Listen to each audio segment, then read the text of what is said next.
안녕하세요. So welcome back to Easy Grad PH.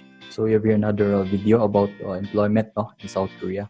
So if you're planning to work in South Korea, but you don't have any idea on what to do, so I advise you to watch this video until the end because I'll be explaining the step-by-step process or the legal ways on how to work in South Korea. So anyway, if you haven't subscribed yet, so kindly click that subscribe button for more of this video. Okay, let's start.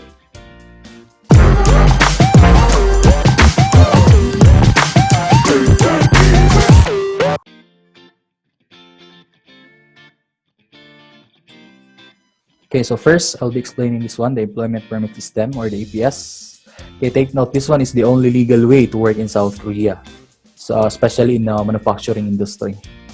Okay, so EPS or Employment Permit System, ito ay government-to-government process sa pagitan ng dalawang bansa at tanging PUA lang kasama ang HRD Korea ang authorized agency na mawak ng aplikasyon.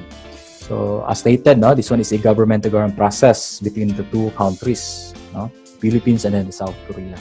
So, tinawag siyang government-to-government process because mainly we have the government agencies involved here, So, hindi siya private agency. So, this one is a government agency. Okay, for example, for this year, South Korea will be needing 10,000 foreign workers, from the Philippines. Okay, si HRD Korea will be topping PUA, and then si PUA will be conducting this EPS na tinatawag. Okay, so, by the way, sa South Korea, they have 16 to 17 sending countries. So not only Philippines. Expected pagdating mo sa South Korea, hindi lang Pinoy ang maabutan mo.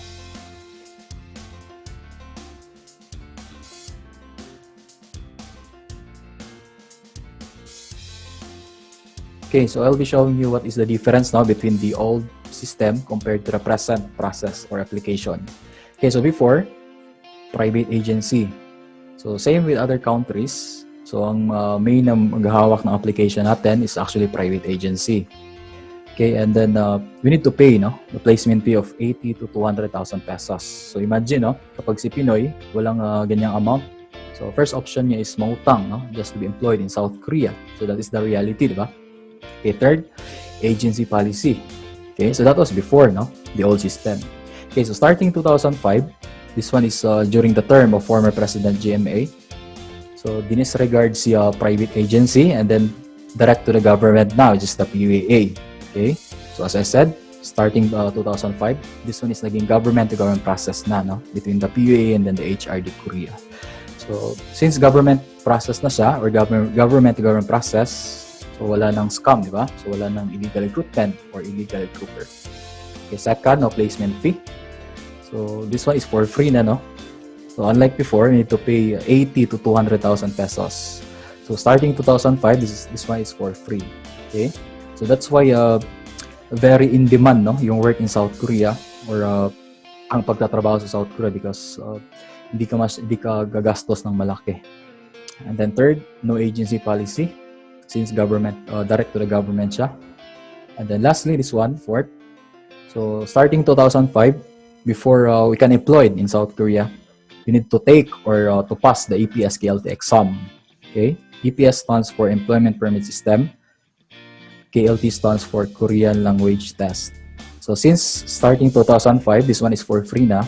So ang ginawa ng government is to conduct this one, which is the EPS KLT. In other words, this one is the language test. Okay? The EPS KLT.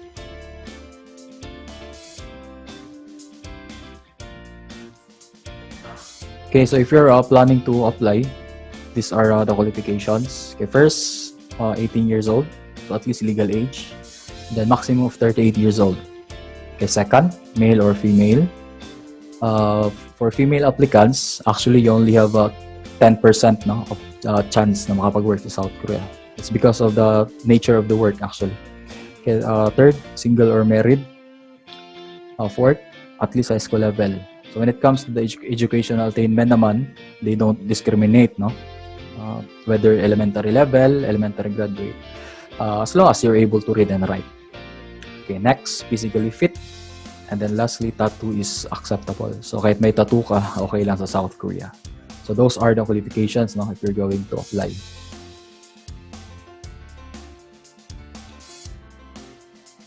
Okay, so let's proceed with a step-by-step process. Okay, I will be explaining also the point system no, for the EPS. Okay, so anyway, before we can complete our application, actually we need to take 2 exams. Okay, dalawang exams. Okay, first exam is this one, the first round. EPS topic for the employment permit system test on proficiency in Korea. So this one is the language test. So if ever you pass the first round, which is the language test, after a month, usually, you will be scheduled to take the second round, which is the skills test. So skills tests, these are factory related exams. So later, I will be explaining this one by one. Okay, so as you can see, this is obligational. So ibig sabihin, we are obliged to take this one for us to complete our application. Okay, another part of the second round, you have this one, competency test. So this one is optional, no? So it's up to you if you're going to take this one. The competency test naman, this one is passing of documents. So if ever you have your NC2 certificate, so you can submit that one, no?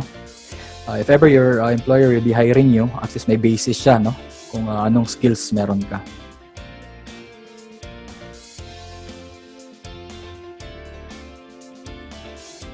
Okay, so I'll be explaining the first round exam, which is the language test.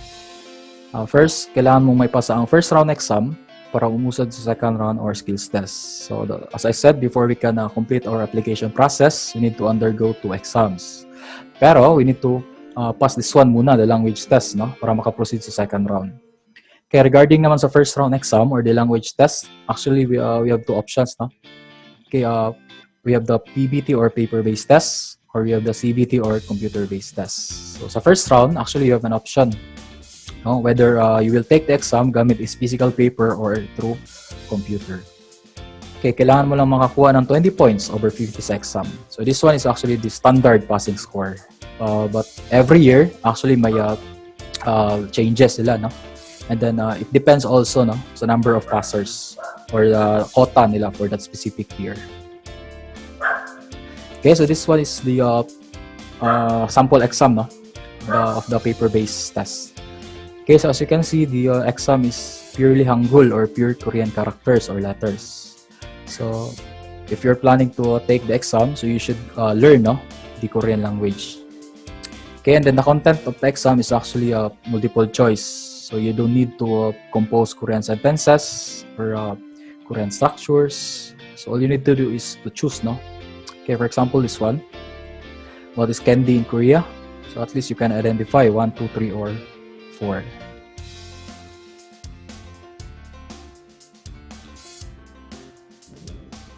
Okay, so let's proceed with this one, the second round or the skills test.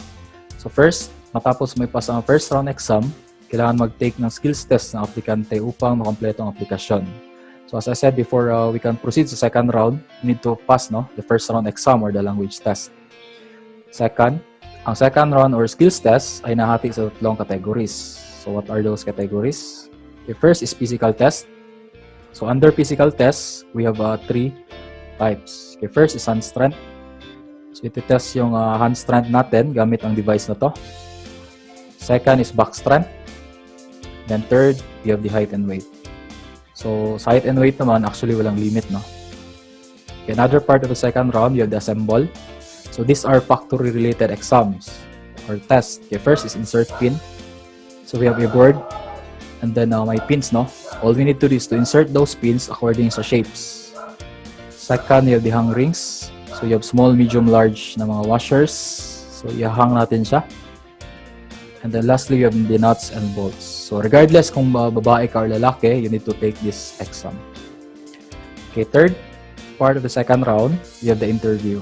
So the interviewer is actually from the HRD Korea, so Koreano. So, since Korean siya, so you need to use the language, no, which is the Korean language. Pero the questions are actually scripted, no? Since we have enough time pa to prepare, so at least ma-memorize natin what are those possible questions and answers. Okay, so sample questions is this one. What is your name? How many family members do you have? When is your birthday?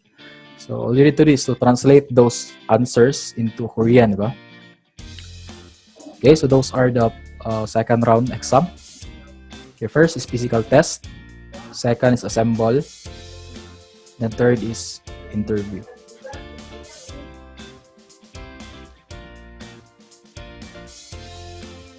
Okay, so we have here the last step, which is the medical process.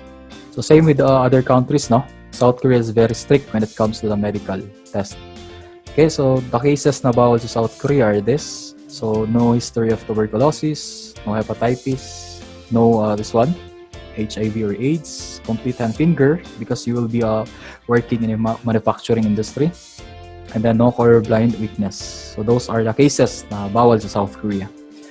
So if ever we pass the first round, second round, so we'll be having our pre-med, no? So this one is Philippines lang. Any centers, any clinic, as long as accredited by Department of Health. So if ever you have our employer na, so another medical, no? So sa Philippines pa rin. So it's up to you, no? Any centers or clinic, as long as accredited by Department of Health. So third medical process, so before tayo deploy sa ating employers, so actually another medical na naman. Pero sa South Korea na, sa Ansong Training Center. So all in all, we need to take 3 medical tests, no? Before become employed in South Korea. Okay, note, although the applicant passed the medical before entering South Korea, if he or she cannot pass the medical inside of Korea, he or she may be deported. So if ever you pass the first round medical, and then pagdating sa third round, bagsak ka, so no choice, no? You need to go home, no? That is the rule.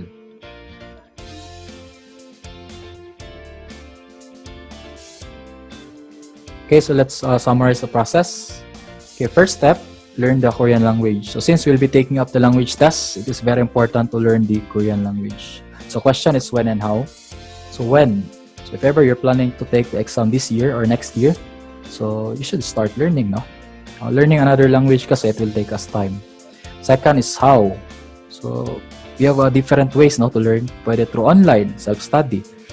But some of those EPS aspirants, they enroll, no, sa mga training centers para mas matutukan yung kanilang training. Okay, second step, take the EPS TOPIK exam or the language test. So if ever you pass the EPS TOPIK exam, so you'll be proceeding sa skills test, no, which is the second round. So if ever you're done with the EPS TOPIK exam and then skills test, so last step, we have the medical exam. Okay, so those are the process, no? So hopefully nakatulong tong video na to, no, if you're planning to work in South Korea. Okay? So 시간 주셔서 감사합니다.